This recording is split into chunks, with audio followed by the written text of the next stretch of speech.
माघ वद्य सप्तमी म्हणजे 20 फेब्रुवारी 2025 हा दिवस गजानन महाराज प्रकट दिन म्हणून साजरा करण्यात येणार आहे। बुलढाणा जिल्ह्यातील शेगाव गावी दिगंबर अवस्थेत महाराज या दिवशी लोकांच्या दृष्टीस पडले। त्यांचा जन्म कुठे कसा झाला हे आजही लोकांना अज्ञात आहे। गणगणात बोते हा महाराजांचा आवडता मंत्र आजही त्यांचे हजारो भक्त दिवस रात्री ह्या मंत्राचा जप करत असतात।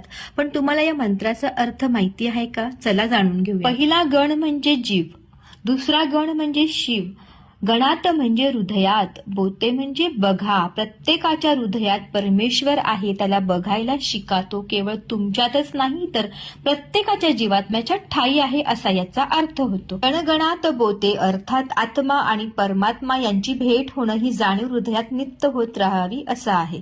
उद्या या मंत्राचा जास्तीत जास्त जप करा आणि तो केल्याने तुमच्या आयुष्यात जी ही संकट दुःख आहेत ती गजानन महाराज नक्कीच दूर करतील।